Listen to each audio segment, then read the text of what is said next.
A person is riding their bike at 5 meters per second when they see a speed bump that is 6 meters in front of them. They start braking, and the bike slows down at a constant 2 meters per second squared. How long does it take them to reach the speed bump?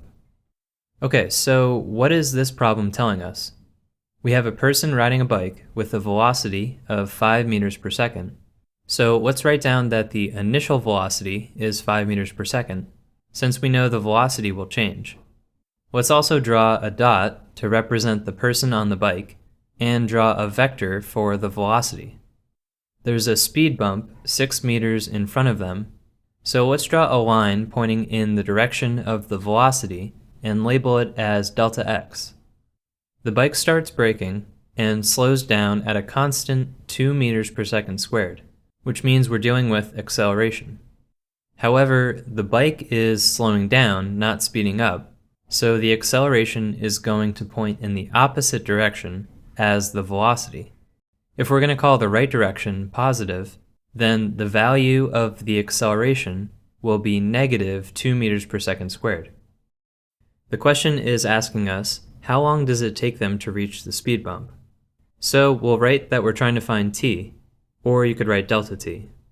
So this bike is moving to the right with an initial velocity of 5 meters per second, but it's slowing down at negative 2 meters per second squared. And we're looking for the time it takes to travel a displacement of 6 meters to the right. What equations can we use to solve this? Looking through the list of kinematic equations, this one looks pretty good. We know delta x, v initial, and a, and we're trying to find t. So let's start with this equation. Notice that this equation is the same as this one, but x final and x initial have been replaced with delta x. For this problem, we're going to start by plugging in numbers. Delta x is 6 meters, v initial is 5 meters per second, and a is negative 2 meters per second squared.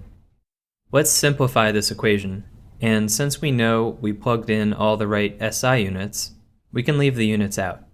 Now we have 6 equals 5t minus t squared. So how do we find t? If you have a calculator with a solve feature, you can plug this equation in and ask it to solve for t. If we do that, we get t equals 2 seconds, or t equals 3 seconds. We actually get 2 answers, which we'll talk about in a minute. But what if we don't have a calculator that can solve this for us? Then we have to use the quadratic formula to solve it by hand. If we have an equation in this form, where there's only one variable, x, and a, b, and c are constants, meaning they're just numbers, then we can solve for x using the quadratic formula. The plus or minus symbol means that we get 2 answers for x. One answer when we use the plus sign, and one answer when we use the minus sign. Let's replace x with t, since that's the variable in our equation.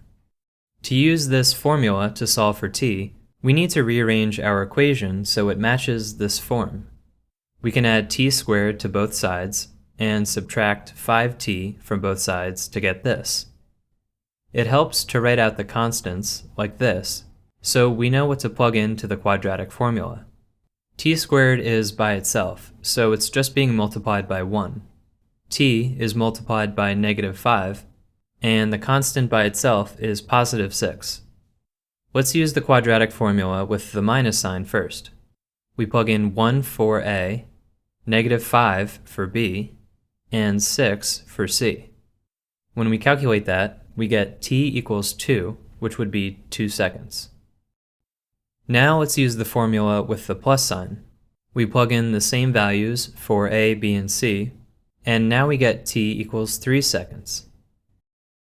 So why are we getting 2 answers for the time, and which one is the answer to this question? Let's look at this kinematic equation and think about how it works. We have an object with a positive initial velocity, but we have a negative acceleration, so the object is slowing down. Delta x is the displacement at any time that we plug in for t. In this scenario, the object is a bike that's braking, and we can imagine that eventually the bike would come to a stop. But this equation doesn't know we're dealing with a bike that's braking, so at 2 seconds, the object would be at 6 meters. Then it would go past that and stop. But if it continues accelerating to the left, the bike would turn around and start speeding up to the left, and pass 6 meters again. Of course, braking doesn't work like that, but that's what this equation is telling us. It helps if we look at a graph. The vertical axis would be delta x, and the horizontal axis would be t. So as time goes on, the bike moves in the x direction, but it's slowing down, or accelerating in the negative x direction. When t equals 2 seconds, the object reaches 6 meters. But it's still moving, so it goes past that, and if it continues accelerating backwards, then it'll stop, turn around, and begin moving in the negative x direction. So it passes 6 meters again when t equals 3 seconds. So what's the answer to our question?